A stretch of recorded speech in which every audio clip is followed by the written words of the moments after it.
आदाब नाजरीन, मैं इरफान राही TFI उर्दू में आपका बहुत बहुत इस्तकबाल करता हूँ। हमारे आज के पॉडकास्ट के लिए ख़ास मेहमान जो हैं वो हैं हज़रत मौलाना साजिद रशीदी साहब। आइए मैं उनका इस्तकबाल करता हूँ। बहुत बहुत इस्तकबाल आपका मौलाना साहब TFI उर्दू में। मैं बता दूँ कि आप ऑल इंडिया इमाम एसोसिएशन के सदर हैं और उर्दू अकेडमी दिल्ली के आप गवर्निंग काउंसिल के मेंबर भी रह चुके हैं। आपकी खिदमात इस्लामियात के लिए काफ़ी हैं और आप हमेशा सोशल मीडिया में सरगर्म रहते हैं। आप वायरल भी हुए हैं। तो आइए सीधा इनसे बात करते हैं। मौलाना साहब, अ, सबसे पहले तो मैं यही पूछना चाहूँगा कि आप बहुत ज़्यादा सोशल मीडिया पे फेमस भी हैं, वायरल भी हैं। तो आज के ज़माने की जो ख़ास जो हिंदुस्तान में जो मुद्दा चल रहा है औक़ाफ़ की ज़मीन, उस पर भारत सरकार एक बिल भी लाई है। तो उसके बारे में आप क्या कहना चाहेंगे? देखिए, भारत सरकार पिछले 10 सालों से सिर्फ और सिर्फ मुसलमान के लिए काम कर रही है। आप देखिए, ट्रिपल तलाक बिल मुसलमान के लिए आया, UCC मुसलमान के लिए लाना चाहते हैं, CAA मुसलमान के लिए लाया गया, जी। 370 मुसलमान की वजह से हटा, जो भी उसमें चेंजिंग हुई है। और अब ये वक्फ बिल 2-3 बातें हैं जिनको लेकर ये पब्लिक में आना चाहते हैं या इसमें कुछ चेंजिंग लाना चाहते हैं। किरण रिजिजू जो माइनॉरिटी मिनिस्टर हैं, उन्होंने जी। पार्लियामेंट में खड़े होकर कहा कि वक्फ बोर्ड को जो असीमित शक्तियां मिली थी 1995 में, उसको कम करने के लिए हम ये बिल ला रहे हैं। अच्छा। अब सवाल ये है कि वो असीमित शक्तियां क्या थी जिसको ये कम करना चाहते हैं। हुँ। उसमें बहुत ज्यादा कुछ नहीं है। असल में क्या है, इन लोगों की एक आदत है, पहले एक झूठ फैलाओ और उस पर मेहनत करो, उस झूठ को बार बार बोलो, लेकिन उनका ये झूठ कहीं ना कहीं फिर आके झूठ ही रह जाता है। जैसे आपने देखा होगा, बाबरी मस्जिद को लेकर एक झूठ गढ़ा इन्होंने कि मंदिर तोड़कर मस्जिद बनी है, और यही कहकर इन्होंने 1992 में बाबरी मस्जिद को गिरा दिया। लेकिन 2017 में जब सुप्रीम कोर्ट ने फैसला जी। दिया तो 4 बड़ी बातें सुप्रीम कोर्ट ने कही।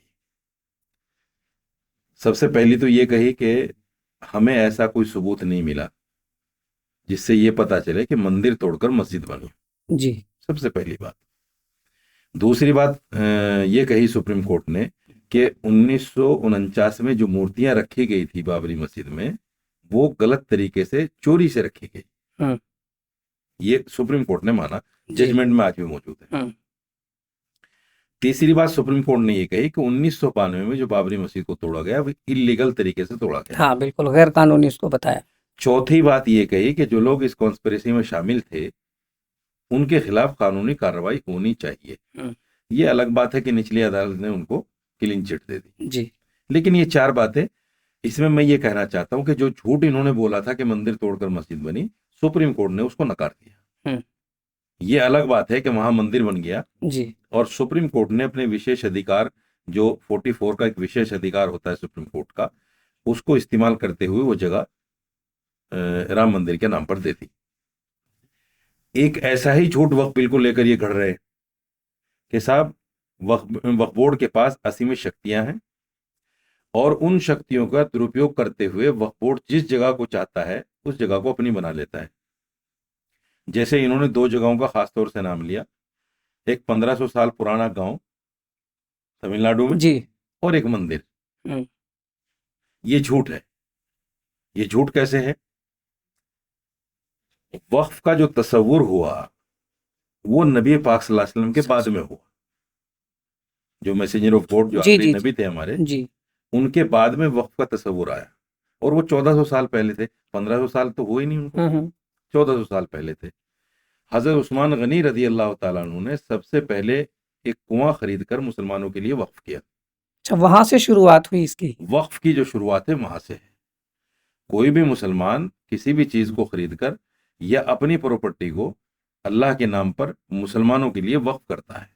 ये शुरुआत वहां से है। ये सिलसिला चलता रहा। इसका कोई मुनज़्ज़म तरीका नहीं था हुँ। कानूनी एतबार से। 1937 में भी जब अंग्रेज हुकूमत थी, वक्फ का तस्वुर मौजूद था, लेकिन मुनज़्ज़म तरीके से नहीं था, सिस्टम नहीं था कोई। सिस्टम नहीं था। देश आज़ाद हुआ जी 1947 में। उसके बाद में 1954 में वक्फ एक्ट लाया गया पार्लियामेंट में। वक्फ एक्ट लाने के बाद फिर सोचा कि भाई इसको इम्प्लीमेंट कैसे हो इसका, और जो वक्फ की जगह हैं उसका पता कैसे चले जी कि कौन कौन सी जगह है। तो सरकार ने पूरे देश में एक सर्वे कराया, और सर्वे कराने के बाद 1970 के अंदर सरकार एक गजट लेकर आई, जिस गजट में उन तमाम प्रॉपर्टीज की निशानदेही की कि फला जगह, इतनी जगह वक्फ बोर्ड की है, ये बीघों में है या गजों में है, वो सारी डिटेल्स उसमें बताई गई। ठीक 1970 का गजट आया। गजट आने के बाद तमाम स्टेटों में वक्फ बोर्ड बना दिए गए, अच्छा और हर स्टेट में उसको जो गजट के अंदर जमीनें मौजूद थी, सरकार ने जो जमीनें पास की थी कि ये जी वक्फ बोर्ड की जमीनें हैं, वही जमीनें हर स्टेट में उस वक्फ बोर्ड को दे दी गई। दिल्ली स्टेट को उसकी जमीनें दे दी गई, यूपी को उसकी दे दी गई, फला को उसकी दे दी गई, फला को, सब स्टेटों को अलग अलग दे दी गई। मैं चूंकि दिल्ली में रहता हूं, जी दिल्ली की जानकारी मुझे बहुत ज्यादा है। तो दिल्ली के अंदर करीब 250 प्रॉपर्टीज जो बिगों के हिसाब से हैं, गजों के हिसाब से हैं, और बड़ी प्राइम लोकेशन पे हैं, वो सारी जगहें या तो केंद्र सरकार के पास हैं या उसकी एजेंसियों के पास, यानी आर्मी है, सीआरपीएफ है, रेलवे है, डीडीए है, एनडीएमसी है, एमसीडी है, उसके पास में है वक्फ बोर्ड की जमीन हो। वो वक्फ बोर्ड की जमीन है। 1970 के गजट में मौजूद है, जो सरकार ने 1970 में एक गजट दिया, बनाया। उस गजट के अंदर ये मौजूद है, सारी डिटेल उसकी हमारे पास है। अच्छा ये ज़मीनें होती कौन सी हैं इनको, मतलब जो बंटवारे के बाद जो पाकिस्तान मुसलमान चले गए उन्होंने ज़मीन दी वक्फ बोर्ड को या वक्फ को वक्फ की, वो ज़मीनें कौन कौन सी ज़मीनें हैं, कौन कौन सी ज़मीनें आती हैं इसके तहत? देखिए, बंटवारे के बाद में कुछ जगहों पर तो ऐसा हुआ कि कुछ लोग जो पाकिस्तान से आए वो आकर बैठ गए और वो जगह उनकी हो गई। अच्छा कुछ जगह ऐसी हैं कि उस वक्त भी खाली रही, उनका सर्वे हुआ, तो चूंकि मुस्लिम प्रॉपर्टी थी, मुस्लिम नाम से थी, तो गवर्नमेंट ने उसको गजट में लेके वक्फ बोर्ड के नाम वो जगह कर दी। जी इस तरह की ये प्रॉपर्टियां हैं। या 1947 के बाद में जो जगहें वक्फ की हैं लोगों ने, जी वो जगह अच्छा बाद में अभी भी सिलसिला जारी है? अभी भी सिलसिला जारी है, अभी भी सिलसिला जारी है वक्फ की जगह। यानी कोई भी मुसलमान अपनी ज़मीन को अपनी मतलब किसी औलाद को ना दे करके या विरासत से बची हुई या अपने हिस्से की कोई भी ज़मीन वो वक्फ को दे सकता है? नहीं, वक्फ का जो तस्वुर है, देखिए, एक तो ये है कि अगर उसकी औलाद है जी तो कुल माल की वसीयत मुसलमान नहीं कर सकता। अच्छा ये जायज नहीं है इस्लाम में कि पूरा का पूरा माल जो है अल्लाह के नाम पे दे दे और अपनी औलाद को कुछ ना दे। अच्छा कुल माल तो नहीं कर सकता, लेकिन अपनी मिल्कियत का कुछ हिस्सा अपनी औलाद को राजी करके जी कुछ हिस्सा अल्लाह के नाम पर वक्फ कर सकता है। ये वो प्रॉपर्टीज होती हाँ, हैं। ऐसा नहीं कि सारा का सारा कर दे, सारा का सारा। ये भी इस्लाम में ये जायज नहीं, अच्छा क्योंकि औलाद का भी हक है, जी बीवी बच्चों का भी हक है, बिल्कुल उनको सड़क पे नहीं छोड़ा जा सकता। तो कुछ जगह दे सकता है, या कुछ लोग ऐसे भी हैं जिनकी औलाद नहीं है, मियाँ बीवी हैं, उन्होंने कहा भाई हमारे मरने के बाद ये जगह वक्फ पर अल्लाह है, वसीयत करके चले गए जी और वो जगह वक्फ बोर्ड को मिल गई। तो मैं आता हूं उस वक्फ बिल के पर, जी वो जगहें जो दिल्ली के अंदर मौजूद हैं गजट के अंदर, वो सरकारी एजेंसियों के पास हैं। तो मेरा कहना ये है सरकार से, अगर आप वक्फ बोर्ड की प्रॉपर्टीज से मुसलमानों को फायदा पहुंचाना चाहते हैं, तो वो जो दिल्ली के अंदर वक्फ प्रॉपर्टीज हैं करीब 250 बीघा है। अच्छा 250 बीघा जमीन? 250 बीघा जमीन, पूरा रिकॉर्ड मौजूद है उसका। जी तो सबसे पहले तो ये जगह सरकार वापस कर दे मुसलमानों को, मुसलमानों को वापस कर दे, और अगर वापस नहीं करते तो कम से कम उस जगह का जो आज का सर्किल रेट का किराया है वो किराया दे दे। जी अगर हमें सरकार किराया दे देती है तो उसी का हजारों करोड़ रुपया साल का हो जाता है, अगर आज का सर्किल रेट के हिसाब से मिल जाए। तो सरकार ने एक झूठ गढ़ा कि साहब वक्फ को ये शक्तियां मिल गई, उसको 2 ताकतें मिली थी वक्फ बोर्ड को, ये असल में समझाना चाहता हूँ। जी 1995 के एक्ट में जो संशोधन हुआ, उसमें एक तो ये दिया गया कि भाई जो आपकी प्रॉपर्टी है पुरानी किराएदारी में, उन प्रॉपर्टियों को आज के हिसाब से आप सर्किल रेट के हिसाब से किराएदारी कर सकते हैं, ये ठीक आपको पावर दे दी गई। ये पार्लियामेंट में पास हुआ। जी दूसरी शक्ति ये दी गई, जो वक्फ बोर्ड का सीईओ होता है, जिसको चीफ एग्जीक्यूटिव ऑफिसर कहते हैं, उसको एक पावर दी गई 54 के नोटिस की। अच्छा उससे कहा गया कि आपके पास ये पावर है कि जो प्रॉपर्टी आपकी ऑक्युपाइड है, उसका वो किराया भी नहीं दे रहा है और नाजायज काबिज बैठा हुआ है, बिल्कुल आप 54 का नोटिस दीजिए उसको। आपके साथ इलाके का एसडीएम और वहां की पुलिस कोऑपरेट करेगी और आपकी जमीन को खाली कराएगी। ये उसको पावर दे दी गई। सिर्फ 2 पावर मिली, जी सिर्फ 2 पावर। 1995 में अमेंडमेंट हुआ, 2013 में जाके लागू हुआ। अच्छा इंप्लीमेंट इस पे जो हुआ वो 2013 में हुआ। अमेंडमेंट आया 1995 में, इंप्लीमेंट हुआ 2013 में। यानी 1954 से कोशिश शुरू हुई, 1970 पे गजट बना और 1995 में संशोधन आया, संशोधन आया। कुछ तरमीमात हुई, जी जी वक्फ एक्ट में कुछ तरमीमात जी हुई और ये पावर दी गई, लेकिन इस पर जो अमल दरामद हुआ वो वो 2013 2013 में जाके हुआ। अब 2013 में जैसे ही हुआ, जैसे ही मनमोहन सिंह की सरकार गिर गई जी और मोदी जी पधार गए, उसके बाद वक्फ बोर्ड ने जहां भी कोशिश की अपनी वक्फ प्रॉपर्टी का किराया लेने की जी या उसको खाली कराने की, तो वक्फ बोर्ड का साथ ना तो एसडीएम ने दिया, ना दिल्ली पुलिस ने दिया, क्योंकि दिल्ली पुलिस मोदी जी के अंडर में, जी अमित शाह के अंडर में, केंद्र सरकार के पास है यहाँ की पुलिस, बिल्कुल दिल्ली सरकार के पास नहीं है। जी तो किसी भी एक प्रॉपर्टी को, उस 250 बीघे में से किसी भी एक प्रॉपर्टी को अब तक वक्फ लिया बोर्ड एक प्रॉपर्टी को नहीं ले पाया। तो जब वक्फ बोर्ड के पास असीमित शक्ति होने के बावजूद फिर भी वो अपनी प्रॉपर्टी को वापस नहीं ले पा रहा है, तो ऐसा कैसे हो सकता है कि वक्फ बोर्ड किसी भी जगह पे हाथ रख दे और वो जगह उसकी हो जाए? ये तो अकल माने वाली बात है, सही बात है नहीं हो सकता जी। दूसरे ये कि वक्फ बोर्ड के पास जो सरकार ने, पिछली सरकारों ने 1970 के गजट में एक लिस्ट दे दी कि ये प्रॉपर्टी आपकी है जी, इसके अलावा नहीं है, तो उसके अलावा पे हाथ कैसे रख सकता है वक्फ बोर्ड? हाँ ये भी है, ये भी एक बिल्कुल सिंपल जवाब है, इसमें कोई दो राय नहीं है। गजट के बाहर किसी भी प्रॉपर्टी को वक्फ बोर्ड अपनी बता ही नहीं सकता। जो गजट में है उसको कह सकता है कि साहब ये मेरे पास इसका रिकॉर्ड है जी, ये इतनी जगह मेरी है, उसके अलावा नहीं कह सकता। तो जब 1400 के बाद वक्फ शुरू हुआ, तो फिर वो जो झूठ इन्होंने बोला कि 1500 साल पहले गांव आबाद है और एक मंदिर बना हुआ है और उसको वक्फ बोर्ड ये कह रहा है कि ये हमारा है, कैसे हो सकता है?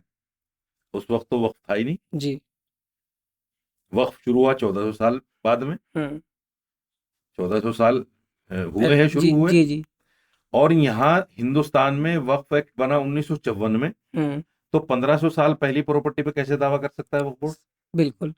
इन्होंने किसी आदमी को, वक्फ बोर्ड का जो चेयरमैन है तमिलनाडु का, उसको अपने फेवर में करके, जैसे यूपी वक्फ बोर्ड के चेयरमैन को फेवर में करके राम मंदिर की जगह पर एक दूर जमीन देने की बात की मस्जिद के नाम पर, और मुसलमानों ने उसको नकार दिया, लेकिन यूपी वक्फ बोर्ड के चेयरमैन ने उस जगह को एक्सेप्ट कर लिया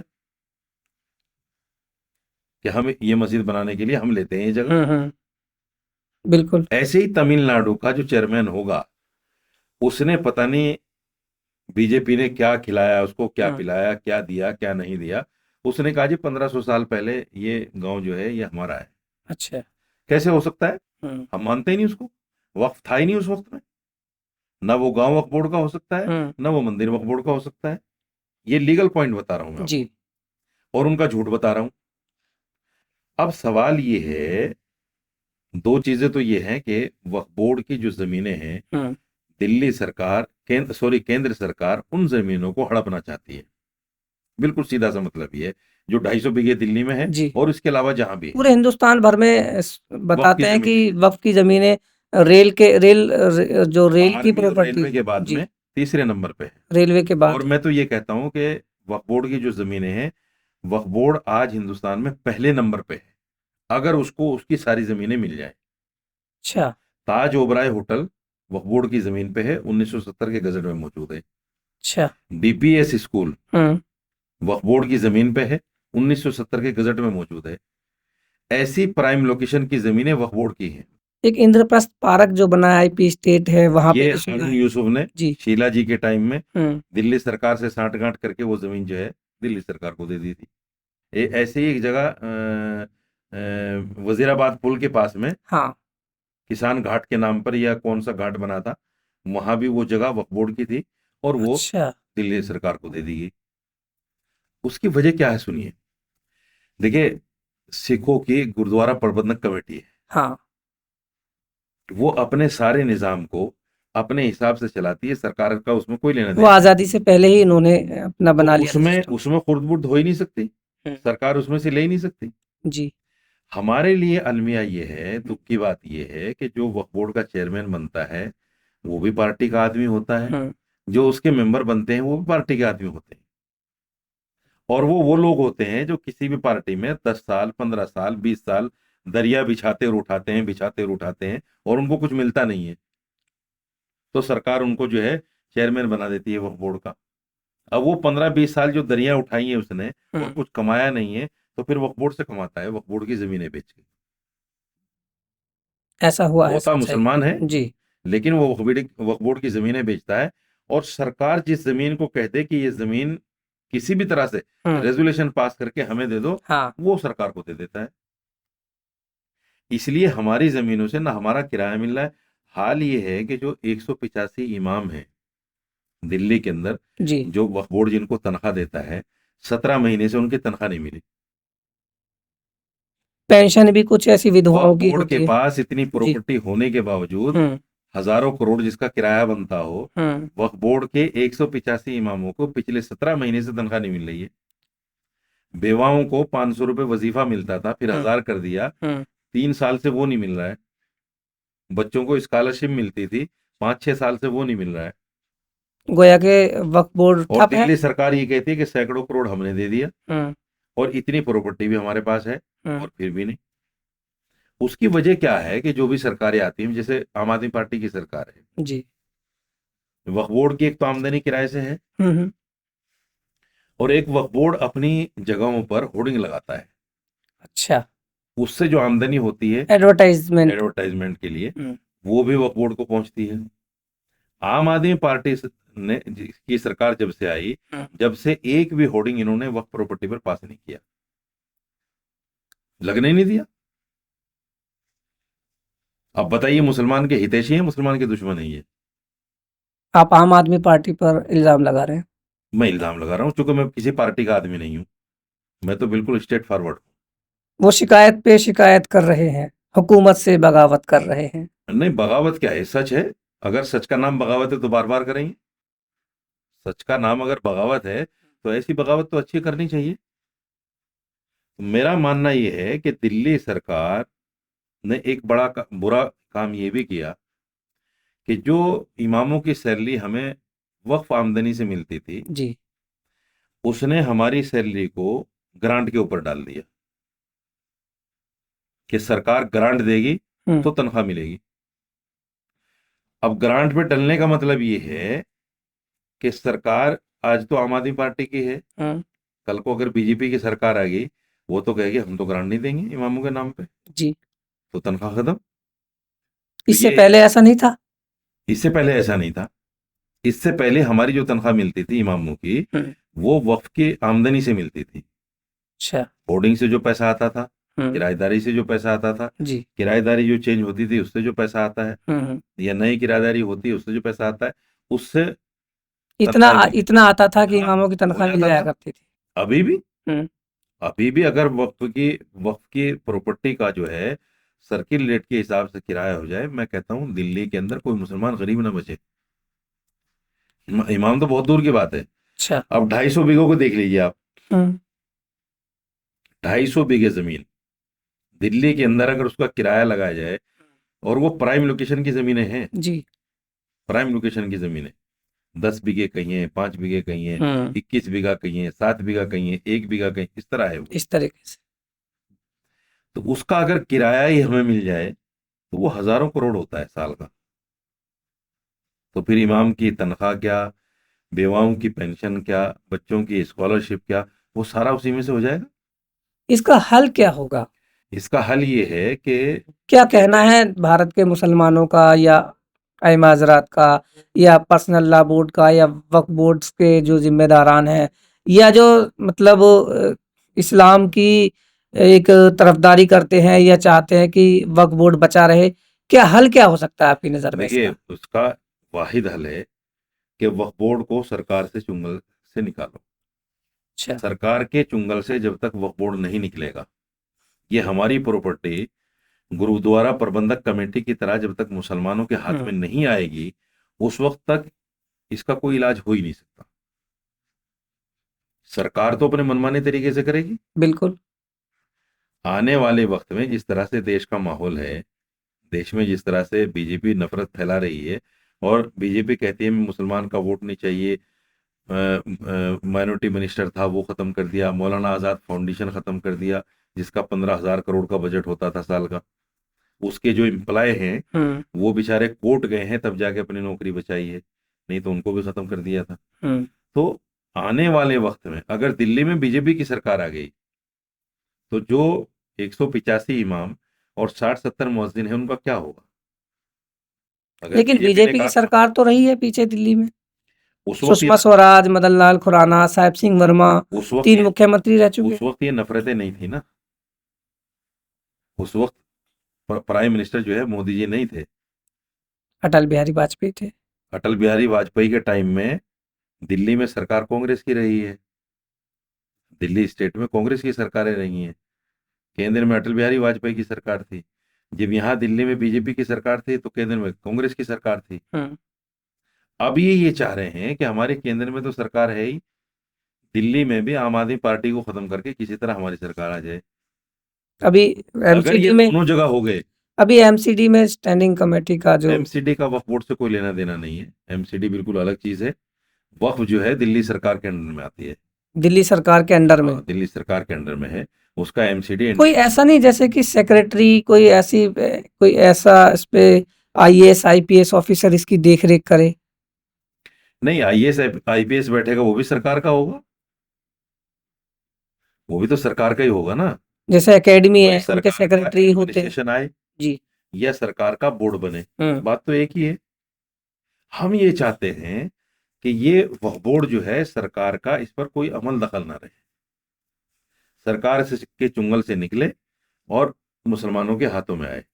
फिर से अगर मेरे खरीद हिसाब फरोख्त चली शुरू हो गई तो नहीं, खरीदो सरकार फरोख्त हो देखिए, सकता है इसलिए नजर रखना चाहती हो कि हो सकता है खरीद फरोख्त का फिर से मामला नहीं, शुरू हो एक जाए। तो खरीदो फरोख्त होगी नहीं, जी। एक तो खरीदो फरोख्त होगी नहीं, दूसरे ये है कि जैसे हमारे सिख भाई गुरुद्वारा प्रबंधक कमेटी के जरिए से अपना पूरा मैनेजमेंट करते हैं, उनका इलेक्शन मुसलमान होता भी है, करें, सारी चीज होती है उनके। बिल्कुल वही प्रोसीजर रहेगा, उसी प्रोसीजर के हिसाब से मुसलमान भी अपना वक्फ को संभालेंगे।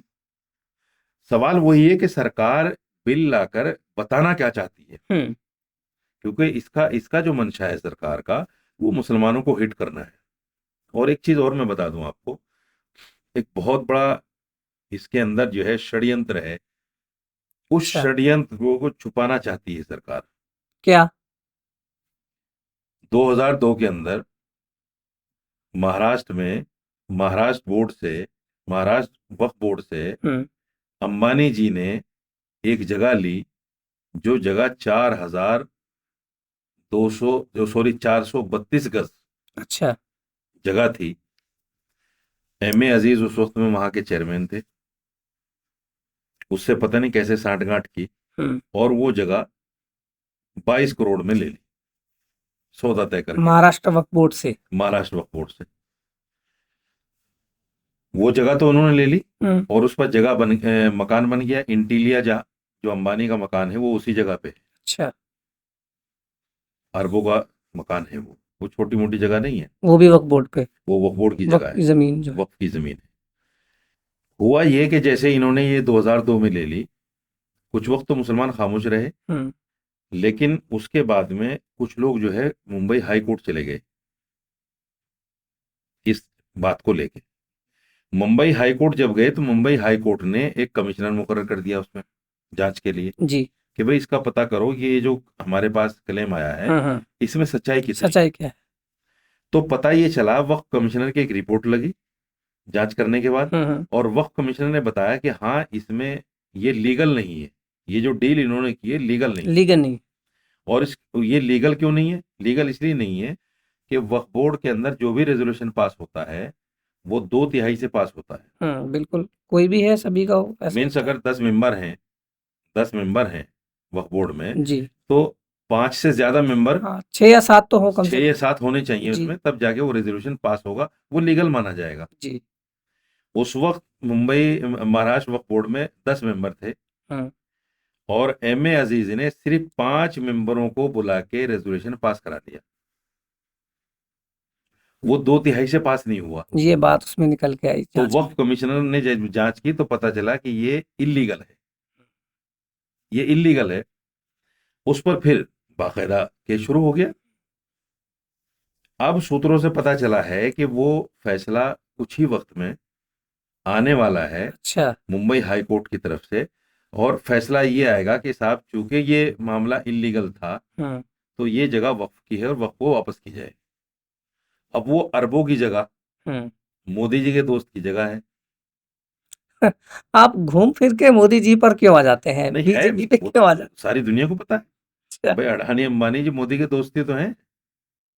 सारा जितना भी फोकस है पूरी सरकार का वो अडानी अंबानी के ऊपर है। 2013 में अडानी जी की क्या हालत थी, आज क्या हालत है, हाँ। जग जाहिर है।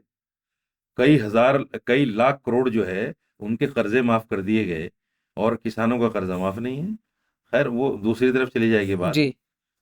तो दोस्त ने एक दोस्त से कहा हम्म। कि भाई मेरा तो मकान जा रहा है, आप खामोश बैठे हो। अच्छा।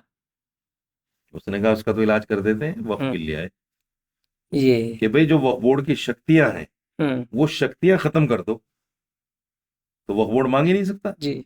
जब मेरे पास हाथ हिलाने की ताकत नहीं होगी तो मैं आपसे डायरी कैसे ले लूंगा?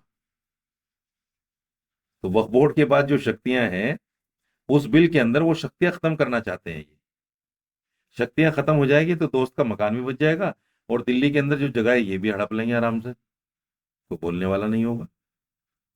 ये मेन कारण है इस वक्त बिल को लाने का। अच्छा। लेकिन इस पर अब मुसलमान जागरूक हो गया है, और जो हमारी तंजीमें हैं, पर्सनल बोर्ड है, जमीयत उलमा है, या और जो दूसरी जी। ऑर्गेनाइजेशन है, जमात वो इस्लामी। सक्रिय हो गई हैं। जी। और मुसलमान भी जाग चुका है, मुसलमान भी जाग चुका है। अगर खुदा ना खास्ता है, असल तो ये होगा नहीं, जी। असल तो ये होगा नहीं, अगर खुदा ना खास्ता ऐसा हुआ तो लाखों मुसलमान सड़कों पे आएगा फिर, और किसानों की तरह इस बिल को जब तक ये वापस नहीं करेंगे जब तक हम चैन से नहीं बैठेंगे। ये अंदर खाने हो चुका है। जैसे सीए के खिलाफ जैसे सीए एहतजाज वाले हुए के थे। खिलाफ सड़कों पे आए थे, ऐसे ही इस बिल के खिलाफ भी आए। भाई सवाल ये है, देखिए, मुसलमान तो आपको वोट नहीं देता, मुसलमान से आपका कोई लेना देना नहीं, तो सारे काम आप मुसलमान के लिए क्यों कर रहे हैं भाई? मुस्लिम अच्छा। महिलाओं के आपको फिक्र, ट्रिपल तलाक बिल ले आए, और मुसलमान वोट नहीं देता। आपने 370 हटा दिया कि कश्मीर की जगह कोई भी ले सकता है, पहले नहीं ले सकता था, उसमें अमेंडमेंट कर दिया, हटा नहीं है 370, इन्होंने कह दिया हट गया। उसमें एक अमेंडमेंट आया है, एक आर्टिकल का जी। संशोधन हुआ है उसमें, सिर्फ हटा नहीं है बिल्कुल, क्योंकि ये संविधान है, कानून है ये, कि जो पार्लियामेंट से एक बार कानून पास हो जाता है उसको 100% खत्म नहीं किया जा सकता, उसको इतना कमजोर किया जा सकता है कि वो कानून काम ना करे, लेकिन उसको बिल्कुल खत्म नहीं किया जा सकता। ये भी कानून है, ये भी कानून है। ये भी कानून है। आपके तो किसी दोस्त ने या आपने कश्मीर में जमीन ली? नहीं, हमारी तो जमीनें हैं ही वहां, सारे मुसलमान ही तो हैं। फिक्र तो इनको था कि अच्छा। बीजेपी के लोग जाएंगे वहां जो है जमीनें लेंगे, लेकिन शादी। मैं समझता हूं जब से 370 कमजोर हुआ है अब तक तो किसी ने ली नहीं, ना अमित शाह ने ली, ना मोदी जी ने ली, ना जेपी नड्डा ने ली, ना किसी मिनिस्टर ने ली उनके, जिनको लेना चाहिए था। और बड़ी बात तो ये है कि जिन कश्मीरी पंडितों को वहां से इनके कहने के मुताबिक निकाल दिया गया था, उनको बसाना चाहिए था वहां जाके। हाँ, उस पर कुछ ऐसा होना चाहिए था। होना चाहिए था। भाई जब आपने 370 भी खत्म कर दी, तो कम से कम जो कश्मीरी पंडित बेचारे हैं यहाँ बेघर पड़े हैं, उनको यहाँ से उठा के वहां बसाओ, उनके घरों में, उनकी जमीनों पे। वो भी नहीं कर रहे, क्योंकि इनको खाली सियासत करनी है और मुसलमान के नाम पे करनी है। दूसरा सियासत तो ये है कि जो मुसलमान भी पंडित यहाँ बैठे हैं जी, वो जाएंगे भी नहीं,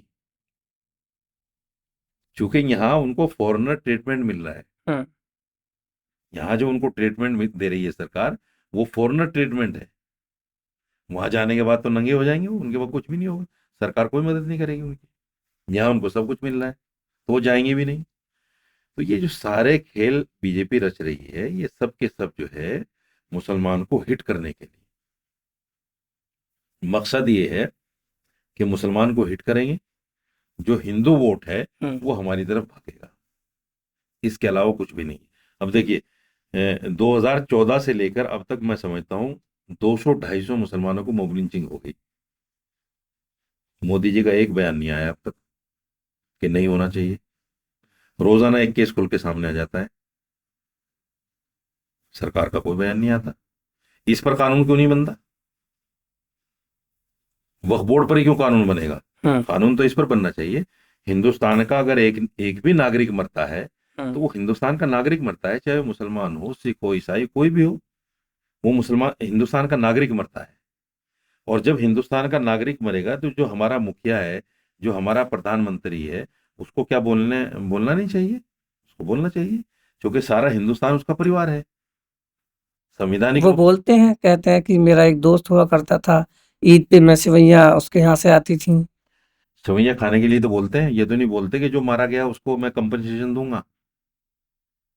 जो आदमी मारा गया, बीजेपी सरकार ने क्या उसके घर वालों को कंपनसेशन दिया है? या जो मुसलमान बच्चे आतंकवाद के नाम पर इन्होंने उठा रखे हैं, वो 10 साल में, 15 साल में, एक लड़का 36 साल में बाइज्जत बरी हुआ सुप्रीम कोर्ट से। 36 साल में जिंदगी खराब हो गई, सरकार ने एक पैसा नहीं दिया उसको, सारी जिंदगी खराब हो गई उसकी जेल में। और 36 साल के बाद कोर्ट ने भी कह दिया बाइज्जत बरी करते हैं हम आपको। सिर्फ बाइज्जत बरी करके उसको छोड़ देने से क्या उसकी जिंदगी, उसका मान सम्मान, उसके घर वालों का मान सम्मान, जो उसकी सारी जिंदगी सारी दुनिया बिखर गई, क्या वो वापस मिल जाएगा?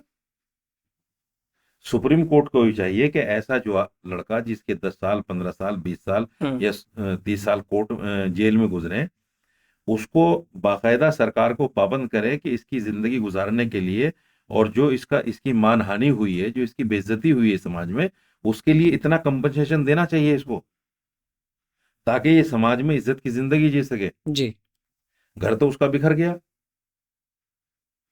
क्योंकि जब एक मुसलमान बच्चे को ये लोग पकड़ते हैं, ये कांग्रेस के जमाने से हो रहा है, हुँ, मुसलमान बच्चे को जब पकड़ते हैं आतंकवाद के नाम पे, तो उसका मीडिया ट्रायल करते हैं पहले।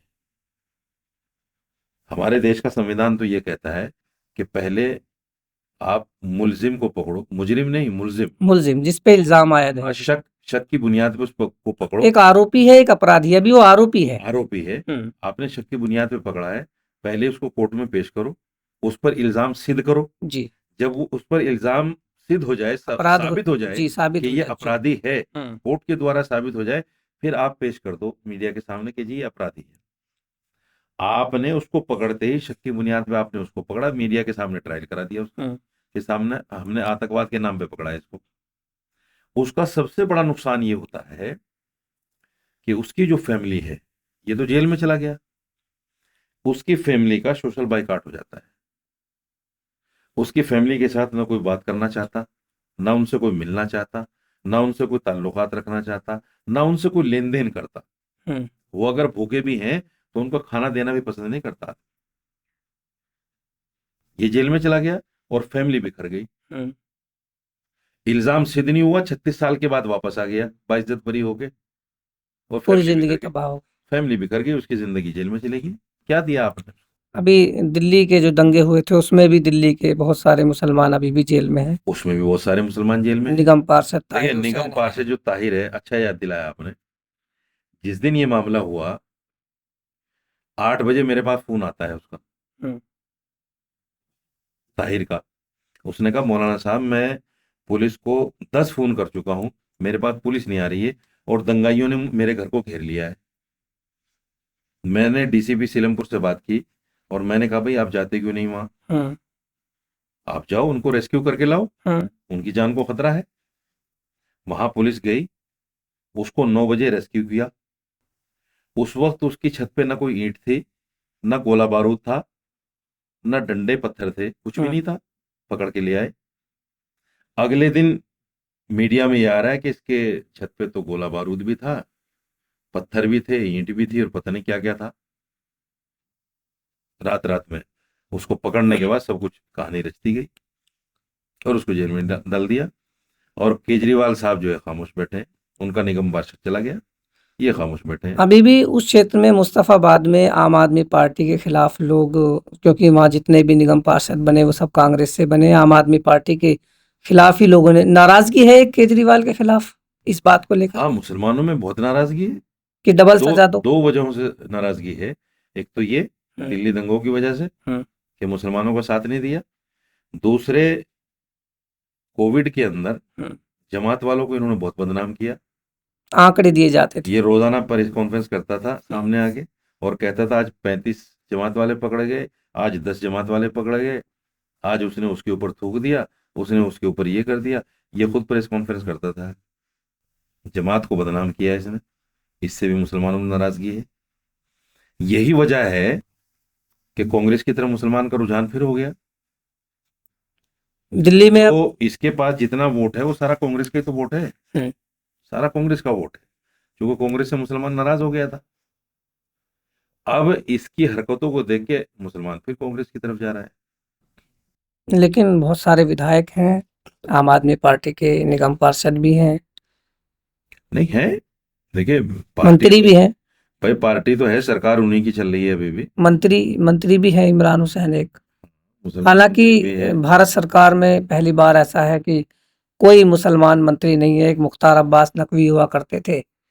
वही मैंने जिक्र किया ना जी, कि माइनॉरिटी मिनिस्ट्री जो थी वो मुसलमान के पास हुआ करती थी। अब उस माइनॉरिटी मिनिस्ट्री को देखिए, होता क्या है, ये जमहूरी मुल्क है। जी। जमहूरियत में सर गिने जाते हैं। हुँ, जिस पार्टी के पास, सपोज कीजिए कांग्रेस के 99 एमपी आए, हुँ, सबसे बड़ी पार्टी बन के आई बीजेपी के बाद, हुँ, तो आज पार्लियामेंट में जो विपक्ष का नेता है राहुल गांधी है, हुँ, क्योंकि उसके एमपी सबसे ज्यादा है। हुँ। जमहूरियत में सर गिने जाते हैं। सर गिने जाते। आप मुझे बताइए, मुसलमान यहाँ दूसरी बड़ी आबादी। मेजोरिटी है, जी। दूसरी बड़ी मेजोरिटी, हुँ, माइनॉरिटी में सबसे ज्यादा और हुँ, दूसरी बड़ी मेजोरिटी। बिल्कुल। तो माइनॉरिटी मिनिस्टर उसका बनेगा या 1.5% लोग जो हैं उनका बनेगा? भाई जो 20% है उनका बनेगा या जो 1.5% है उनका बनेगा? 20% वालों को बनना चाहिए जी, ना। अभी तो कोई नहीं है। मुसलमान तो नहीं, मुसलमान किरण रिजिजू को बना दिया ना। हुँ, किरण रिजिजू जो है जी। उनको माइनॉरिटी मिनिस्टर बनाया हुआ है। हुँ, उससे पहले स्मृति ईरानी थी, हुँ, मुख्तार अब्बास नकवी घटने के बाद जी। उसको दे दिया गया था। उसने स्मृति हत्या ईरानी कर, अपने आप को माइनॉरिटीज़ कहती हैं क्या? पारसी हो ये है, पारसी है ना, पारसी हो गई वो? पारसी ही है वो शुरू से ही। वो अपने आप को कहती हैं मैं अल्पसंख्यक हूँ? पारसी तो अल्पसंख्यक है ही यहाँ, अच्छा। पारसी है, ईसाई लेकिन है। उनकी ज़बान, उनका जो सारा जो उनके बयानात होते हैं वो सारे जो और अल्पसंख्यक है उनके आसपास के, चाहे वो मुसलमान हो, सिख हो या और खासकर से मुसलमानों के खिलाफ ही होते हैं। बयान तो उसके हिंदू वाले हैं सारे, बयान तो उसके जो हिंदुओं को फायदा पहुंचाते हैं वो हैं।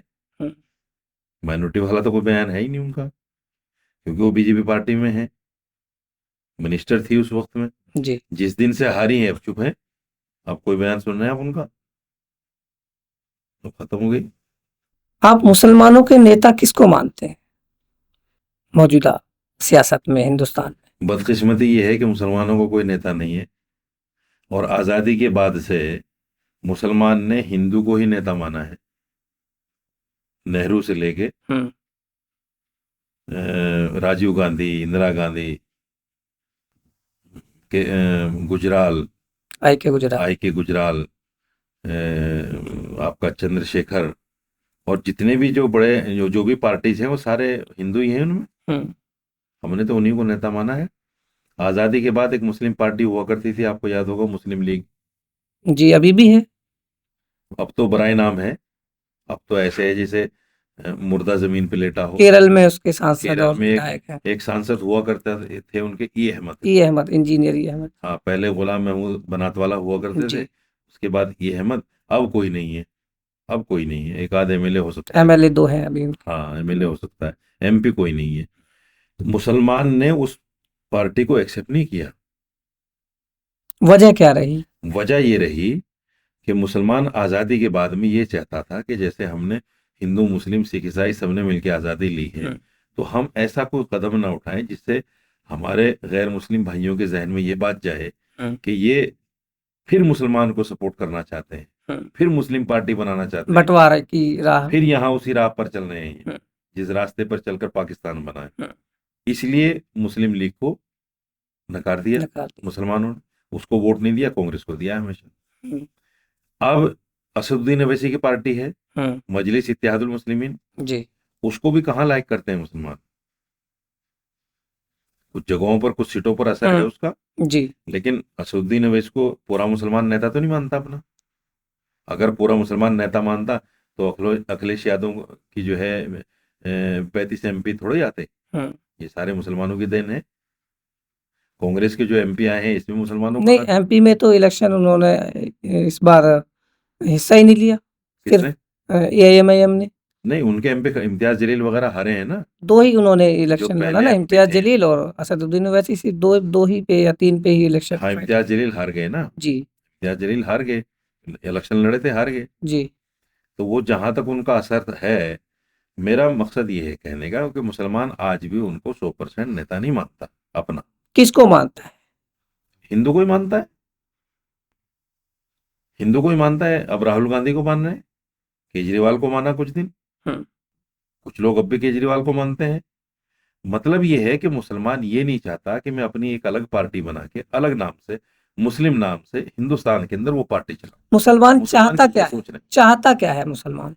मुसलमान ये चाहता है, देखिए, 1947 का जो कुछ बंटवारा हुआ, हम्म, वो कोई छोटी मोटी घटना नहीं है। जिन लोगों को पाकिस्तान जाना था वो तो चले गए, जी। जिनकी अपनी सोच थी। जो लोग हिंदुस्तान में रहे, वो हिंदुस्तान को अपना घर समझ के जी। इस घर में रहे। रास्ते उस वक्त खुले हुए थे, सब लोग जा सकते थे। लेकिन मौलाना अबुल कलाम आजाद जी। जैसा आदमी, उन्होंने जामा मस्जिद की सीढ़ियों पर खड़े होकर कहा कि मुसलमानों, तुम पाकिस्तान तो जा रहे हो, हम्म, लेकिन ये बहुत बड़ी गलती कर रहे हो। हम्म। तुम्हें नहीं जाना चाहिए, तुम्हें हिंदुस्तान में ही रहना चाहिए। तो जो उनकी आवाज पर लब्बैक कह के रुक गए यहाँ, हम्म। उन्होंने हिंदुस्तान को अपना घर समझा और पाकिस्तान को नकारा हिंदुस्तान के सामने, हम्म। ये समझकर कि हम अपने हिंदू भाइयों के साथ सेफ हैं, क्योंकि हमने अंग्रेज से सबने मिलकर लड़ाई लड़ी और देश को आजाद कराया। जब आजाद हो गया, हम्म। उसके बाद में हम इस अपने घर को देखो तो सही, आजाद कैसा होता है। हम्म। अब तक तो हम इसमें गुलाम थे। जी। आजाद कैसा होता है वो जिंदगी भी जिए, अलग हो गए क्या फायदा। आज तक भी हिंदुस्तान का मुसलमान पाकिस्तान के मुकाबले में हिंदुस्तान को ज्यादा अहमियत देता है। बिल्कुल। देखिए, खेल का जो मसला है, हाँ, बिल्कुल। क्रिकेट विकेट का, वो तो अलग चीज है बिल्कुल। कुछ लोग किसी खिलाड़ी को अच्छा समझते हैं, कोई लोग किसी मुल्क के खिलाड़ी को अच्छा समझते हैं, किसी टीम को अच्छा, वो बिल्कुल अलग चीज है। लेकिन एज ए मुस्लिम, पाकिस्तान को हम नकारते हैं, हिंदुस्तान को अच्छा समझते हैं। और ये सच्चाई भी है कि यहाँ मुसलमान पाकिस्तान से भी ज्यादा सेफ है। 15 अगस्त की शाम मैंने देखी जामा मस्जिद पुरानी दिल्ली में, बहुत लोग मुसलमानों ने आतिशबाजी की और बहुत मतलब यौम आज़ादी को बड़े बहुत जोश के साथ मनाया गया। बनाएंगे, उसकी वजह क्या, खून हमारा शामिल है उसमें। भाई, जो आजादी खून देकर मिली है तो उसको तो खुशी के साथ ही मनाया जाएगा ना। जी। दिल्ली से लेकर लाहौर तक कोई ऐसा पेड़ नहीं था जिस पर किसी आलिम की लाश नहीं थी। हुँ। 60,000 आलिमों ने कुर्बानियां दी हैं। अच्छा। 60,000 उलमा इकराम ने कुर्बानी दी है। तो ये जो कुर्बानी है तमाम लोगों की मिलके, इसका मकसद ये थोड़ा है कि उसको जाय कर दिया जाए। मनाएंगे, हमारा देश आजाद हुआ है, हम इस देश के नागरिक हैं।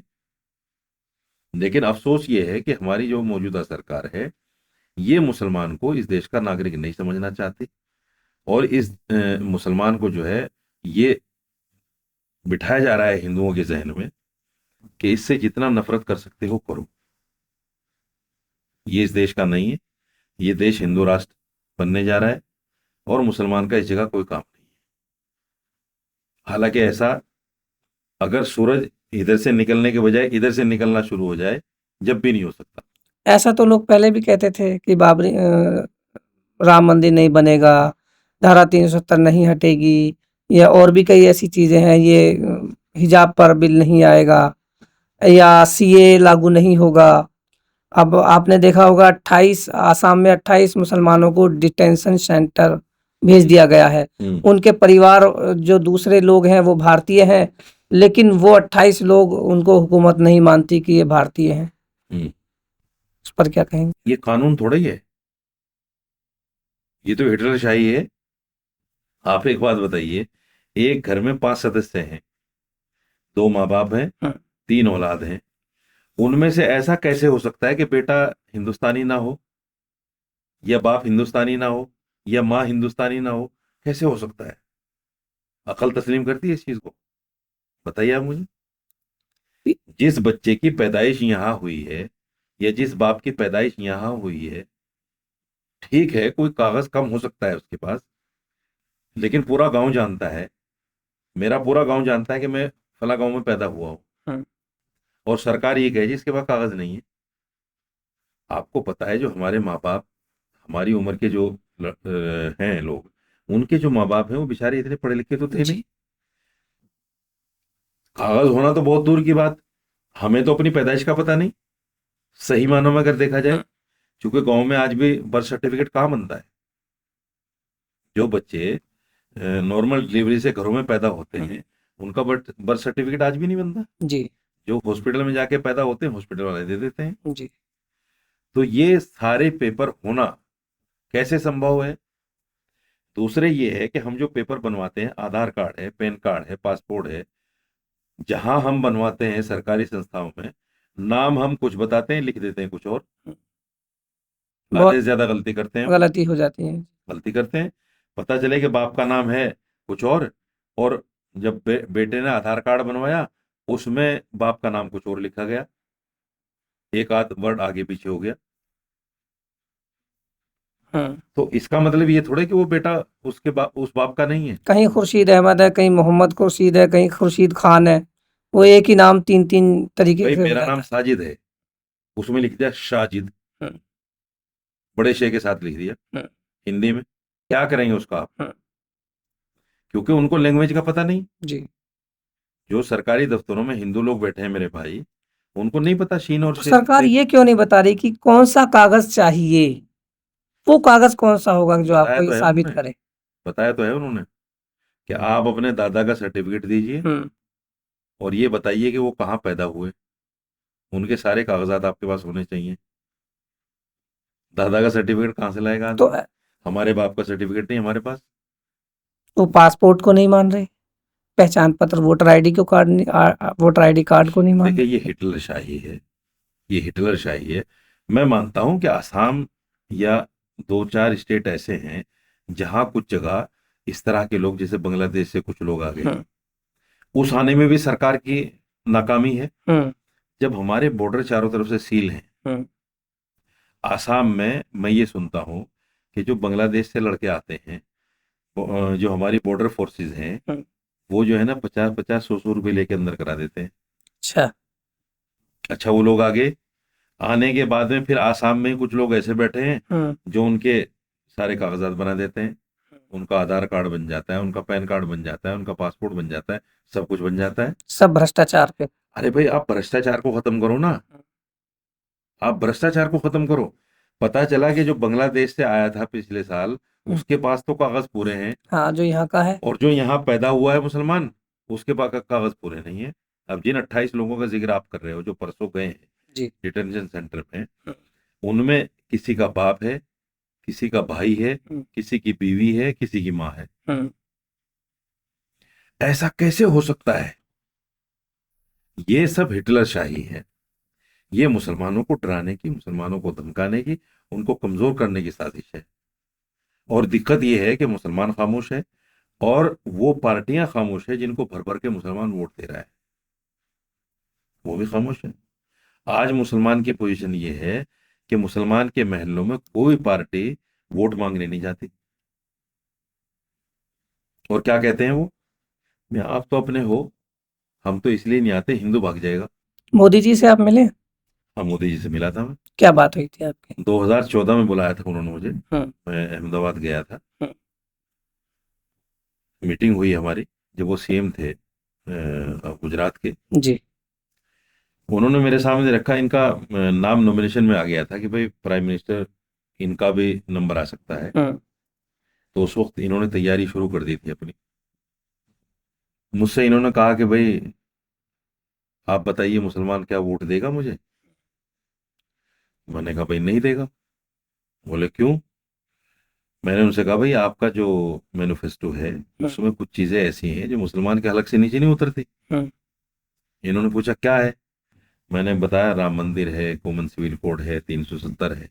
ये ऐसी चीजें हैं जो मुसलमान के हलक से नीचे नहीं उतरती। हम्म। और बीजेपी को इसीलिए बुरा समझता है मुसलमान, पास नहीं आना चाहता। इन्होंने कहा भाई हल क्या है इसका, हम्म। मुसलमान कैसे वोट दे सकता है। मैंने कहा भाई तीनों मुद्दे छोड़ दीजिए, आ जाएगा मुसलमान आपके पास। और इस वक्त मुसलमान कांग्रेस से नाराज भी है, हम्म। रास्ता भी हमवार है। तो ये बहुत जोर से हंसे अच्छा। रावण की तरह। और इन्होंने कहा भाई रशीदी साहब आप क्या चाहते हो कि हिंदू वोट भी ना मिले मुझे। अच्छा। यानी अगर ये तीनों मुद्दे में खत्म कर दूंगा तो मुझे हिंदू वोट भी नहीं मिलेगा। तो मैंने कहा ठीक है, आप हिंदू वोट ले लो, मुसलमान को छोड़ दो। हमारी 2 बार मीटिंग हुई उसी दिन में। हम्म। इत्तेफाक से उस दिन जुमा था, जुमे का वक्त हो गया। इन्होंने कहा आप जुमा पढ़िए, जुमे के बाद हम 4 बजे फिर बैठेंगे। 4 बजे फिर बैठे हम लोग।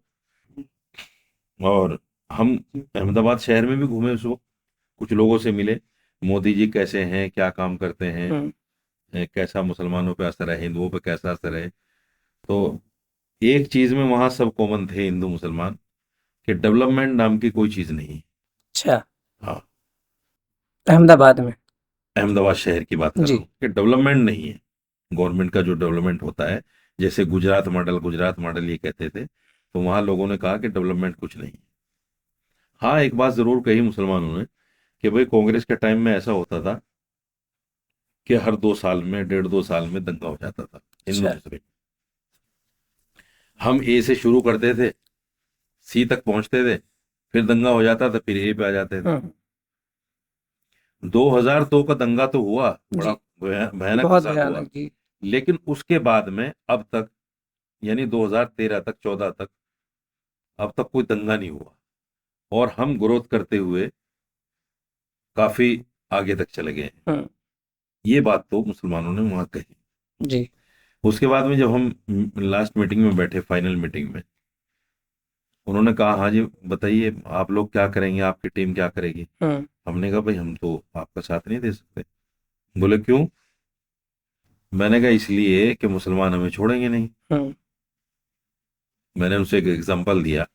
नकवी से मेरी बहुत अच्छी दोस्ती थी। हम्म। नकवी ने एक बार जिद कर ली कि भाई आप रामपुर आ जाओ। अच्छा। तो मैं दोस्ती में रामपुर चला गया इलेक्शन के टाइम पे। इसका इल्जाम भी आप पर लगा कि आप बीजेपी में चले गए, कुछ हाँ, ऐसा भी आया? और इत्तेफाक ये है कि मैं जैसे वहां गया, हालांकि मेरा मकसद ये नहीं था कि मैं मुसलमानों में वर्करी करूं, हम्म। मैं उसके कहने पे चला गया। और कुछ 1-2 लोगों से उसने मिलवाया, और फिर हमें कोठी, खास बाग है एक वहाँ, बेगम नूर महल कहलाता है वो, उसमें ठहराया। तो कुछ मुसलमानों को पता चल गया कि दिल्ली से कुछ इमामों की टीम हम्म। इसकी वर्करी में आ गई। अच्छा। पता नहीं कैसे पता चल गया। हम्म। तो आप यकीन जानिए, हम्म। सुबह जब मैं उठा, नमाज के बाद सो गया, दोबारा 9 बजे जब उठा तो 20-25 लोग मेरे रूम के बाहर, अच्छा। शहर के बड़े मुअज़्ज़ज़ आदमी। और दुआ सलाम हुई। मैंने कहा भाई आइए बैठिए। तो उन्होंने सबसे पहले ये सवाल, आप बीजेपी के वर्करी के लिए आ गए। अच्छा। मैंने कहा नहीं, बिल्कुल नहीं, हम बिल्कुल वर्करी के लिए नहीं आए। हम्म। हम तो, मेरी चूंकि पर्सनल इससे ताल्लुकात हैं, हम्म। इसने बहुत ज्यादा जिद की तो मैं आ गया। हम्म। और ताल्लुकात मेरे इससे बने थे जब कारगिल जंग हुई थी 1999 में। 1999 में। तो मैंने एक प्रेस कॉन्फ्रेंस की थी इसके साथ में, आईएनबी मिनिस्टर था ये उसको। हम्म, तो मैंने पाकिस्तान के खिलाफ एक प्रेस कॉन्फ्रेंस की थी और मैंने कहा था कि पाकिस्तान किसी मुगालते में न रहे। हम्म, हिंदुस्तान का मुसलमान हिंदुस्तान की फौज के साथ हम्म, पाकिस्तान के खिलाफ लड़ने को तैयार है बिल्कुल। और हम 1 इंच जगह भी पाकिस्तान को नहीं लेने देंगे जब तक खून का आखिरी खतरा है। वो बड़ी हिट हुई थी उस वक्त। जी। फिर हमारे ताल्लुकात अच्छे हो गए। तो मैंने उन लोगों को बड़ी मुश्किल समझाया, वो मानने को तैयार नहीं थे। उन्होंने कहा जी आपने बहुत गलती कर दी और अगर पता चल जाए या मेरी तरफ से कोई ऐसी बात मिल जाती उन्हें हम्म, तो हो सकता है मेरे ऊपर हाथ भी छोड़ देते। हम्म, तो मैंने मोदी जी से वही कहा कि भाई मुसलमान देखिए आप लोगों को बर्दाश्त नहीं कर रहा है, इसलिए हम जो है आपका साथ नहीं दे सकते। ये कह के हम वहां से चले आए थे। तो उसके बाद फिर एक मुलाकात हुई, अच्छा। कुछ इंटेलेक्चुअल लोग, मैं भी गया साथ में। हम्म, उस वक्त भी ऐसी कुछ तल्ख बातें हुई, जी। मैंने कई बातें उनके सामने रखी। तो मेरा असल में क्या है, उनसे कभी मिला नहीं मामला, हम्म, क्योंकि जो वो चाहते हैं मैं वो नहीं करता और मैं अपनी कौम के लिए ऐसा कर नहीं सकता। ये कौम को क्या पैगाम देना चाहेंगे आखिर में, मैं आपसे पूछना चाहूंगा। देखिए, कौम को मैं ये पैगाम देना चाहता हूँ कि अब वक्त आ गया है, जाग जाओ। अब सोने से काम नहीं चलेगा। अब वो वक्त नहीं है कि आप इंतजार करो कि ऊपर से फरिश्ता आएगा, तुम्हें समझाएगा, बताएगा कि अब ये करना है, अब ये करना है। अब तुम्हें जो भी करना है खुद करना है। धमकी दे रहे हो आप? किसानों का एग्जाम्पल हमारे सामने है।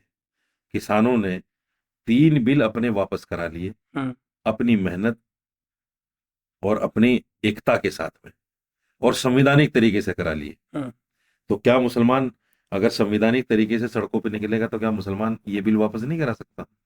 बिल्कुल करा सकता है। और मैं समझता हूं कि जिस दिन 1.5-2 लाख मुसलमान सड़कों पे निकल गया संवैधानिक तरीके से, मैं ये नहीं कहता भाई तोड़ फोड़ करो, किसी को नुकसान पहुंचाओ बिल्कुल। या सरकारी संपत्ति को लूटो, ऐसा नहीं। संवैधानिक तरीके से जो हमारा संविधान ने हमें जो अधिकार दिया है उस तरीके से अगर 1.5-2 लाख मुसलमान भी निकल गया तो इनकी हवा खराब हो जाएगी और फिर ये मुसलमान की औकात को समझ लेंगे। इसलिए मेरा पैगाम ये है मुसलमानों के लिए कि अब निकलो, उठो, जागो। अपने हक के लिए आपको इनसे लड़ना पड़ेगा। एक ऐसी लड़ाई लड़नी पड़ेगी जैसे अंग्रेज से लड़ी थी, इनसे भी एक लड़ाई लड़नी पड़ेगी, तब जाके ये देश दोबारा आजाद होगा। तिरंगा फाउंडेशन ऑफ इंडिया के स्टूडियो उमरदर्स में आज आप बैठे हैं, क्या कहेंगे तिरंगा फाउंडेशन ऑफ इंडिया के लिए?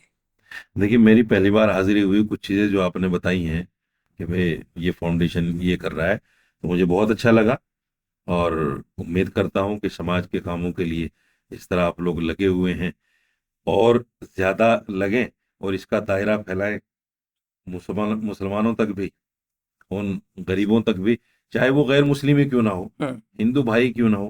क्योंकि देखिए, इंसान इंसान होता है, धर्म अपनी जगह है, इंसान अपनी जगह है। अच्छा, एक मैं आपका पॉडकास्ट देख रहा था, आपने कहा कि भाई मैं सच्चा भारतीय मुसलमान हूँ, चूँकि मैं पहले हिंदू था, मुझे फ़ख्र है, मैं गुजर मुसलमान हूँ, आप कैसे मुझे कह सकते हैं कि हम पाकिस्तान चले जाएँ ये ऐसे? तो देखिए, ये तो सच्चाई है कि हिंदुस्तान में जितने मुसलमान हैं सब कन्वर्टेड हैं। हमारे परदादा उससे पहले कभी मुसलमान हुए होंगे। जी, मैं तो दादा तक जानता हूँ, दादा मेरे मुसलमान थे, उससे पहले कभी मुसलमान हुए होंगे। हम अरबी मुसलमान तो है नहीं, जी, ये तो सबको पता बिल्कुल, है। हाँ, तो बिल्कुल। हम इंडियन हैं और हमारी कास्ट मौजूद है यहाँ। हुँ, जैसे मैं मुसलमान गुजर हूँ ऐसे ही हिंदू गुजर भी मैं है। राजपूत हूँ, मैं हिंदू रा- राजपूत हूँ। आप भी जी, कन्वर्टेड हैं। बिल्कुल, आप भी कन्वर्टेड हैं, जी, राजपूत हैं, गुजर हैं, जी, या मूला जाट हैं जिनको मुसलमान जी, जो हैं, वो सब हमारे दूध और खून के रिश्ते हैं यहाँ। हुँ, हमारे हिंदू भाइयों से दूध और खून के रिश्ते हैं। हुँ, अगर देखा जाए कि जिस वक्त हम कन्वर्टेड हुए हैं उससे पहले हम हिंदू ही तो थे। जी, खून तो हमारा एक ही है बिल्कुल, और आज भी जो जज्बा उनमें है हम में भी है। बिल्कुल। गुजरों को हुँ, जैसा आप यहाँ देखते हैं ना, जो लोग पढ़ लिख गए, जी, जिनके अंदर तालीम आ गई, हुँ, वो तो यहाँ दिल्ली में भी ठीक है और अपने इलाके में भी ठीक है, जी, सहारनपुर, मुजफ्फरनगर वगैरह में। जी, लेकिन जो लोग तालीम याफ्ता नहीं है, आप हाँ, जाके देखो उनमें वही अकड़ है। वे कर हिंदुओं में भी वही है, मुसलमानों में मुसलमानों में भी वही एक है, ही अकड़ है। ना हिंदू अपने आप को कब समझता, ना ना मुसलमान मुसलमान। गुजर समझता अपने आप को कब। सही। क्योंकि काश्तकार हम भी हैं, जी जमीन जायदाद हमारे पास भी है जी और जमीन जायदाद उनके पास भी है। जी हम गांव देहात में उनसे कम नहीं है किसी भी उसमें। बिल्कुल। बिरादरी हमारी भी बहुत बड़ी है, हम्म, हमारे भी बहुत सारे गांव हैं, उनके भी बहुत सारे गांव हैं। हम्म, तो मेरा कहने का मकसद ये था कि हमें अरबी ना समझो कि हम्म, हम अरब से आए हुए मुसलमान हैं। जी। हमारा खून वही है जो आपका है, इसलिए मैं टकराव भी कम होता है तो हिंदुस्तानी नहीं हूँ। टकराव भी होता है तो बराबरी का होता है। बिल्कुल बराबरी का है, कोई किसी से कम नहीं है। बिल्कुल। देखिए, पूजा पद्धति अलग हुई है, जी पावर और जो जिस तरह के समाजी जो काम है वो सब एक ही है, बिल्कुल। सब एक ही है। शादी ब्याहों की रस्म रिवाज सारी वही है, बल्कि मुसलमानों में अब थोड़ा कम होना शुरू हो गई। नहीं तो जो रस्में थी वो सारी वही हिंदुआना रस्में जी थी, जैसे गैर मुस्लिम भाई करते हैं सेम वही थी हम्म मुसलमानों में भी। अब जो लोग दीनी तालीम जिन्होंने पढ़ ली है, मौलवी बन गए, हाफिज बन गए, कारी बन गए, जिन्होंने दीन को सही से पढ़ लिया, उन्होंने अपने घरों में सुधार कर लिया है। जी नहीं तो वही रस्म रिवाज थे पहले। ठीक। मेरी जो दादी, मैंने खुद देखा है हम्म कि हमारे घर में जब भैंस बच्चा देती थी तो पहले दूध का जो घी निकलता था हम्म वो जाके मजार पे चढ़ा के आती थी। चामड़ पे जिसको कहते हैं, कई बार हाँ, चामड़ पे भी उस घी चढ़ाते हैं। को मजार पे चढ़ा के आती थी। वही हिंदुआना रस्म है। हम्म, हालांकि इस्लाम में ये चीज नहीं है, जी लेकिन चूंकि वो कन्वर्टेड थे, हम्म एक जमाने से करते आए थे, करते आ रहे तो थे। वही चीजें मौजूद थी। तो हम बिल्कुल। मैंने मैंने ये कहा था कि हम यहीं के मुसलमान हैं, हम्म हमें किसी भी तरह कम ना आका जाए, हम्म और हम सच्चे पक्के हिंदुस्तानी हैं। हम्म, और इसलिए भी हिंदुस्तानी सच्चे पक्के हैं कि मुसलमान मिट्टी से पैदा होता है, हम्म, मिट्टी में दफन हो जाता है। हम्म। यहीं से, यहीं की मिट्टी से पैदा है, यहीं से। और 82 मरतबा हम्म रोजाना, 82 मरतबा नमाज जब हम पढ़ते हैं हम्म तो ये माथा जमीन पे टेकते हैं। ये तो दिन में एक आध बार भारत माँ की जय कहते होंगे, हम्म। हम तो 82 मरतबा इस जमीन पे अपना माथा टेकते हैं रोजाना 5 वक्त की नमाज में। तो हमसे बड़ा देशभक्त कौन हो सकता है, राष्ट्रवादी हमसे बड़ा कौन हो सकता है। ये इसीलिए हमारी टैगलाइन हमेशा सोचिए कि हम भारत के लिए क्या कर सकते हैं। तो आखिर में आप जो कैसे हिंदू मुस्लिम या कौमी यकजहती भाईचारा कायम रहे, हम लोग आपस में एक रहें, इसके लिए आप क्या कोशिश करते हैं या क्या पैगाम देना चाहते हैं? देखिए, मेरा मानना ये है कि हम इंसान होने में सब बराबर हैं। जी पूजा पद्धति सबकी अलग अलग है। मुसलमान नमाज पढ़ता है, हिंदू पूजा करता है, मेरा सिख भाई जो है गुरुद्वारे जाके गुरु ग्रंथ साहब को मत्था टेकता है। जी हर आदमी की पूजा पद्धति अलग है, लेकिन खूनी जो रिश्ता है, जो ताल्लुकात हैं आपसी इंसानियत के नाते, वो तो एक ही है ना। बिल्कुल। मैं पहाड़गंज में रहता हूँ, वहां मेरे पंजाबी भाई हैं बहुत। मैं देखता हूँ इन लोगों में एक चीज बड़ी अच्छी है, जो कभी 200-400 साल पहले मुसलमानों में हुआ करती थी, आज मुसलमानों में बिल्कुल नहीं है। बदकिस्मती है मुसलमानों की। मैं देखता हूँ एक तो गुरुद्वारों में लंगर बराबर चलता है, जी ये बड़ी अच्छी बात है। और उसमें ये नहीं देखा जाता ये मुसलमान है, ये हिंदू है, ये सिख है, ईसाई है, कोई भी जाके वहाँ खा सकता है। ये बड़ी अच्छी बात, इंसानियत की इससे बड़ी खिदमत नहीं हो सकती। बेशक। क्योंकि मैं समझता हूँ दिल्ली जैसे शहर में सैकड़ों लोग ऐसे होंगे जिनके पास खाने के लिए कोई जरिया होगा ही नहीं। कुछ हदीस और कुरान की भी कुछ ऐसी है ना कि आप जमीन वालों पे रहम करो, आसमान बिल्कुल वाले बिल्कुल, कैसे हदीस, क्या है? ये तो बाकायदा हदीस है। देखिए, अल्लाह के रसूल ने फरमाया कि वो पक्का मुसलमान नहीं हो सकता हम्म जो खुद पेट भर खाए हम्म और उसका पड़ोसी भूखा हो। ये नहीं कहा कि मुसलमान पड़ोसी हो, जी उसका पड़ोसी भूखा पड़ोसी। हो। जी पड़ोसी में चाहे वो सिख हो, ईसाई हिंदू। हो, हिंदू हो, पारसी हो, जैनी हो, बुद्धिस्ट हो, सही। कोई भी हो। जी यानी ये इंसानियत का पैगाम है। बिल्कुल। और हदीस में तो ये तक आया, मोहम्मद साहब ने कहा है कि अगर तुम अपने बच्चों के लिए 5 फल खरीदो हम्म तो कम से कम 1-2 फल अपने पड़ोसियों के लिए भी खरीदो। क्या? और ये भी कहा है कि अगर तुम पड़ोसियों के लिए ना खरीद सको तो अपने बच्चों को फल देकर बाहर मत भेजो, हम्म, कि वो बाहर जाके जी खाए, ताकि कहीं उसकी दिल शिकनी ना हो। दिल शिकनी ना हो, बिल्कुल। ऐसे ही बच्चों के खिलौनों के बारे में कहा, जी अपने लिए लाओ तो उनके लिए भी लेके आओ। जी तो ये इस्लाम है। ये बदकिस्मती है कि मुसलमान ने ये सारी चीजें छोड़ दी हैं। जी इंसानियत का सबसे बड़ा काम यह है कि उसको वक्त पे रोटी मिल जाए, जी जो हमारे सिख भाई बड़े खैर खूबी के साथ करते हैं। जी और वहाँ पहाड़गंज में, जैसे मैंने बताया, हर दूसरे दिन तीसरे दिन अपनी दुकान के सामने लंगर लगाते हैं लंगर ये लोग। लगता है। जी ये बड़ी अच्छी बात है। पहले जमाने में क्या था, मुसलमान सबीले बनवाते थे, रास्तों में जो है पानी का इंतजाम करते थे, सराय बनाया करते सराय बनाते थे, जगह जगह सराय होती थी, मुस्लिम मुसाफिर खाने हुआ जी करते थे, उसमें फ्री आकर आदमी ठहरता था, खाना खाता था रात। अब ये चीजें मुसलमानों में तो रही नहीं, मुसलमान तो ऐशप्रस्त हो गया, दीन से दूर हो गया, क्योंकि दीन को समझेगा तो पता चलेगा इन चीजों को। जी वो आज की दुनिया में, आज की चकाचौंध में खो गया, और मेरे सिख भाइयों ने इसको अपना लिया। इसलिए आप देखो कि ये बहुत कम तादाद में होके भी बहुत ज्यादा दिखते हैं। जी उसकी वजह यह है कि समाजी कामों में रहते हैं। जी जो आदमी समाज में रहता है, समाजी कामों में रहता है, वो भी इतना ही ज्यादा दिखता है।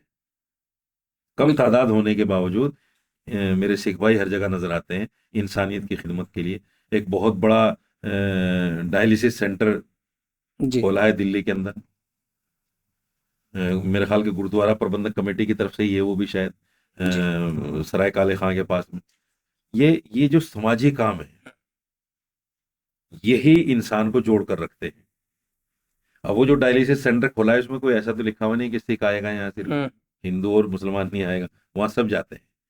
ये बड़े काम है इंसानियत के, भूखे को खाना खिलाना, नंगे को कपड़ा दे देना, बीमार को दवाइयां दे देना, ये इससे बड़ा काम कुछ हो ही नहीं सकता। जी धर्म तो अपने लिए है, इंसानियत सबके लिए है। सबके लिए इसलिए मेरा मानना ये है कि इंसानियत पे ही काम होना चाहिए, और इंसानियत के नजरिए से ही आगे बढ़ने की बात करनी चाहिए। बहुत बहुत शुक्रिया। तो ये थे मौलाना साजिद रशीदी साहब। आप ऑल इंडिया इमाम एसोसिएशन के सदर हैं और आपने देश को एक पैगाम दिया, मुसलमानों को एक पैगाम दिया और कुल मिला के ये बात कही कि खिदमत से ही खुदा मिलता है। और कुछ इनकी बात थी, इनके सवालात थे भारत सरकार से कि जो औकाफ की ज़मीनें हैं वो उन पर क्या मौकूफ़ रखते हैं, उन्होंने यहाँ बयान किया। तो मैं आइंदा फिर ऐसी ही किसी शख्सियत से आपको रूबरू कराऊंगा। तब तक के लिए मुझे इजाज़त दीजिए। देखते रहिए TFI उर्दू।